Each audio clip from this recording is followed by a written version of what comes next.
Hello दोस्तों, आज हम डिस्कस करेंगे कास्ट सेंसस।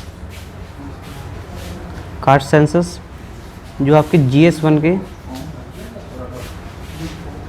सेक्शन में आता है और साथ ही साथ ये GS2 और एक थोड़ा सा अगर देखा जाए कि इसकी ज़रूरत क्यों तो एक GS4 का भी एक सेक्शन ये टच करेगा।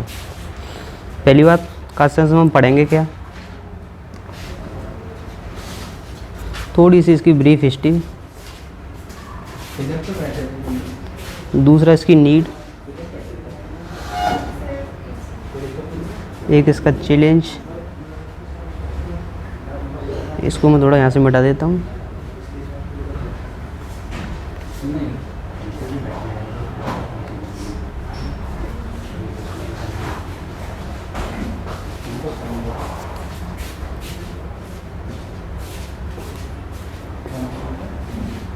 और एक इसका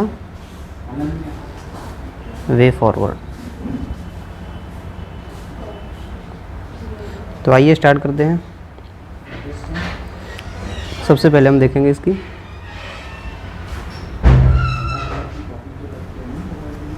history.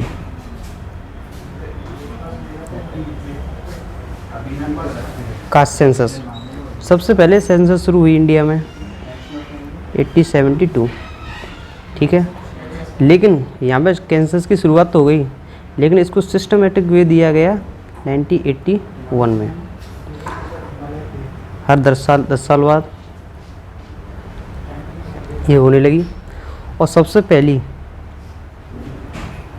Socio economic caste census हुई 1931 में। अब एक देख लेते थोड़ा सा इन दोनों में डिफरेंस क्या है।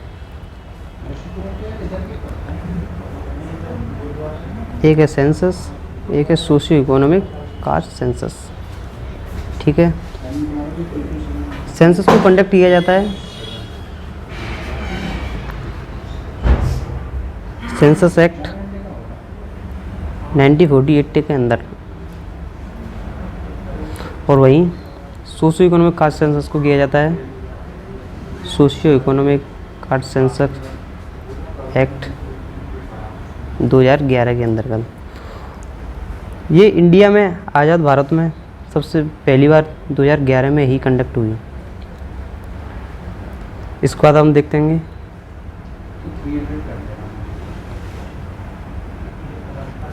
इसकी नीड क्यों हुई। सबसे पहले इसकी नीड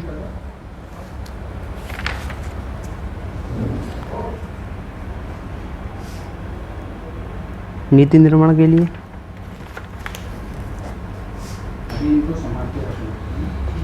पॉलिसी फॉर्मेशन।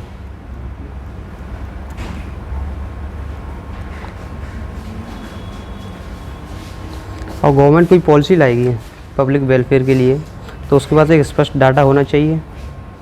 तो डाटा के बेस पर ही गवर्नमेंट क्या करेगी,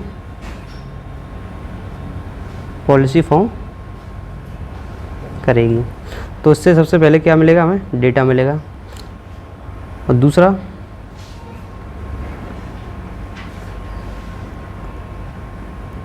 समाज के हर वर्ग का एक आप प्रकटीकरण मान लीजिए, पता चलेगा हमें किस समाज में किस वर्ग की कितनी पॉपुलेशन है, पॉपुलेशन का पता चलेगा, जिसको टारगेट करके गवर्नमेंट पॉलिसी फॉर्म करेगी। उनको क्या कर सकती है, अपनी पॉलिसी का लाभ दे सकती है। तीसरा,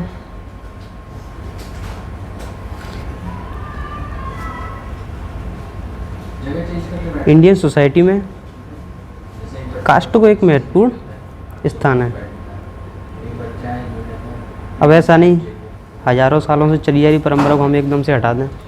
कास्ट लोगों की एक पहचान के रूप में बन गई है कि हम किस कास्ट से हैं किससे नहीं है, तो उसको एक रिकॉग्नाइज करना बहुत ज़रूरी है। अब सबसे बड़ी चीज़, कास्ट सेंसस की सबसे बड़ी ज़रूरत क्या है,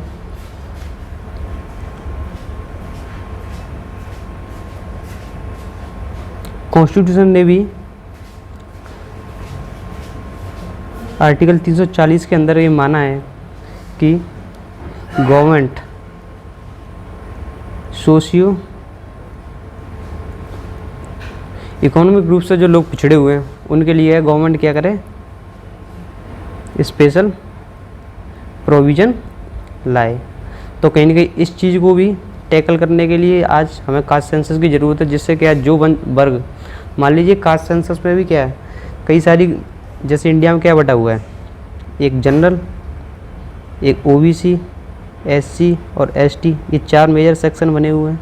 लेकिन इनके अंदर भी कई सारी कास्ट हैं, तो कहीं ना कहीं उन कास्ट में भी आपस में काफ़ी भेदभाव है, और कई कास्ट तो ऐसी हैं कि मतलब काफ़ी पिछड़ी हुई हैं, तो उनको टारगेट किया जा सकता है। अब चलते हैं, आज मैं एक सबसे बड़ा क्वेश्चन आपसे पूछता हूँ कि अभी तक हम क्या करते हैं, 1931 की सोशियो इकोनॉमिक कास्ट सेंसस जो हुई थी उसके डेटा पर ज़्यादा रिलाई हैं पॉलिसी फॉर्म के लिए। आप मुझे एक चीज़ बताइए, आज हमें 2022 में पॉलिसी बनानी है, तो क्या 1931 के जो डेटा है उसकी रिलीवेंसी आज के कंटेक्स्ट में बनी हुई है? रिलीवेंसी है उसकी आज इतनी? तो ये बड़ा एक प्रश्न है। तो इसी चक्कर में क्या है, इसकी डिमांड काफ़ी उठ रही है कि हमें क्या है, कास्ट सेंसस को लाना चाहिए। अब आगे हम देखेंगे, इसके देखेंगे चैलेंजेस, कि इसकी ज़रूरत है तो ज़रूरत के मतलब क्या है, अब आगे हमारे चैलेंजेस क्या क्या होंगे, अभी तक क्यों नहीं लाए, अब लाएंगे तो क्या दिक्कतें होंगी। सबसे बड़ा दुष्प्रभाव क्या होगा,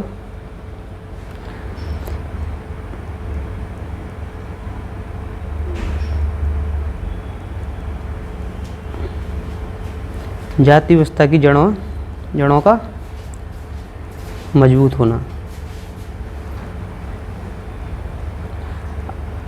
एक और तो हम कह रहे हैं कि जाति व्यवस्था को ख़त्म किया जाए, और एक हम क्या कर रहे हैं, जाति जनगणना ला रहे हैं। तो उससे क्या है, ये स्पष्ट नहीं होगा कौन सा व्यक्ति किस जात का है और क्या है, तो उसके साथ क्या भेदभाव नहीं हो सकता? जरूर हो सकता है। तो हमें आज ज़रूरत क्या है, जातिवाद की जगह पर व्यक्तिवाद की पहचान, कि व्यक्ति को जाति से नहीं व्यक्तित्व से पहचाना जाए। और दूसरा क्या चैलेंज है, गवर्नमेंट ने भी कहा है कि इसको क्या करवा सकते हैं, कंडक्ट नहीं करवा सकते हैं। क्यों नहीं करवा सकते हैं, कई सारी इसमें बाधाएं हैं। क्योंकि जब 1931 का जो सेंसस हुआ था ना, तो उसमें 4147 जातियाँ सामने आई थी 1931 में। अब एक चीज़ देखिए, 2011 का जो सोशियो इकोनॉमिक कास्ट सेंसस हुआ था, उसमें क्या था, उसमें लगभग 40 लाख जातियाँ सामने आई थी 2011 के डेटा के अनुसार। अब आप सोचिए कितनी जातियाँ हैं, और इसमें ऐसा नहीं है कि इतनी जातियाँ हमारे यहाँ है, ऐसा नहीं है। इसमें क्या हुआ, सबसे बड़ी जो मतलब लोग हैं उन्होंने क्या बताया, किसी ने क्या कर दिया, अपने पेशे जो वो काम करता है उसी को जाति बना दिया। किसी ने क्या किया, अपनी वर्ग, किसी ने क्या किया, गोत्र, और किसी ने जाति, मतलब कई सारे सेक्शन को बना के उसने बना दिया। एक ही वर्ग का व्यक्ति कोई अपने पेशे के आधार पर, गोत्र का, जाति के आधार, इस तरीके से ये क्या है, 47 लाख ये जातियाँ बन गई। तो आज हमें ज़रूरत क्या है, सबसे बड़ी ज़रूरत है लोगों को अवेयर करना।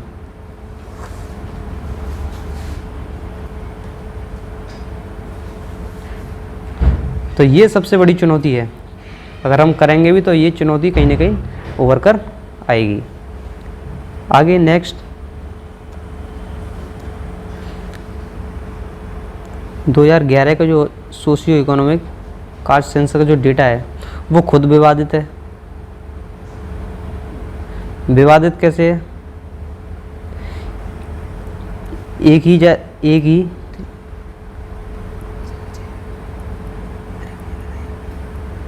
ही जाति का व्यक्ति क्या है,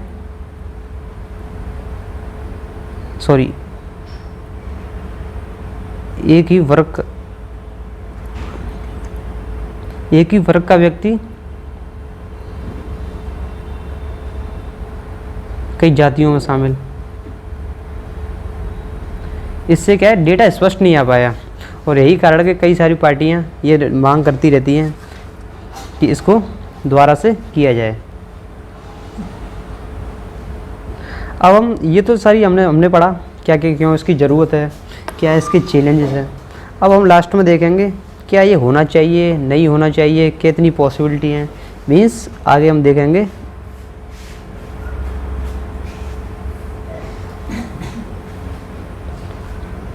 वे फॉरवर्ड।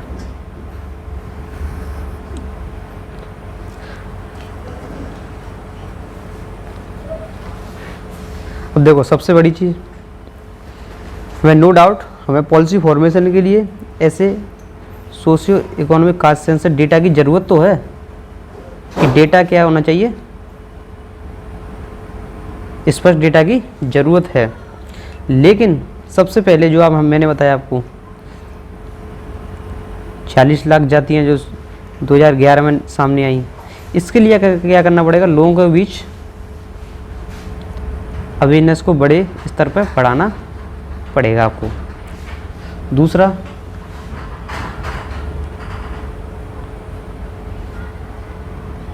ये भी है, देखो हर बार जो हम डेटा होता है ना सेंसस के अकॉर्डिंग हम जो हर बार डेटा लेते हैं उसमें क्या करते हैं हम SC और ST इन दोनों की पॉपुलेशन को काउंट किया जाता है हर बार। तो आप मुझे एक चीज़ बताइए, जब इन दोनों की पॉपुलेशन को काउंट किया जाता है तो फिर OBC की पॉपुलेशन को हम काउंट क्यों नहीं कर सकते हैं? जब इन दोनों के लिए मैकेनिज्म हम सेटअप कर सकते हैं, इनके लिए भी थोड़ा सा अगर अच्छे से प्रयास करें तो ये भी आसानी से किया जा सकता है। तीसरा क्या है, सबसे बड़ा सोशियो इकोनॉमिक कास्ट सेंसस 2011। इसमें देखिए ऐसा नहीं है, इस पर सवाल तो कई सारे उठते हैं इसके डेटा पर, लेकिन इसका जो 99% जो डेटा है ना वो तो ठीक है ना, 1% पर ही तो सवाल उठते हैं। तो कहीं ना कहीं इसमें सुधार की ज़रूरत है। आप इसमें सुधार देखें, सुधार की गुंजाइश जो है यहाँ पर आप देखें, इसको फोकस करें, क्या कमियाँ रहीं तो इस पर काम करने की ज़रूरत है, ना कि पूरे को बैन करना ठीक नहीं है। जो 1% जो है उस पर आप सुधार करने का काम करें।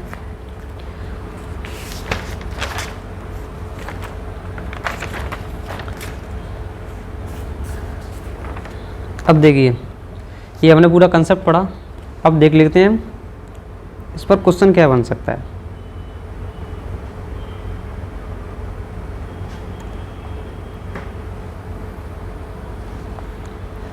क्या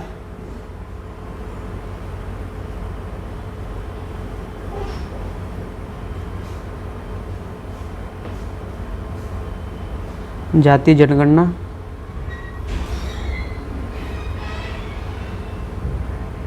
की जरूरत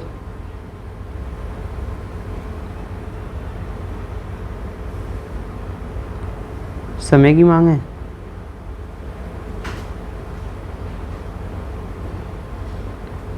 टिप्पणी कीजिए। आपको 150 वर्ड में आपको लिखना है। इंग्लिश में बोल दूं,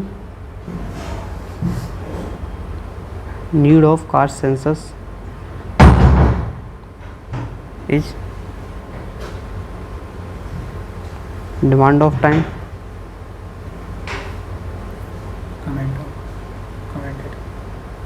कमेंट। इस तरीके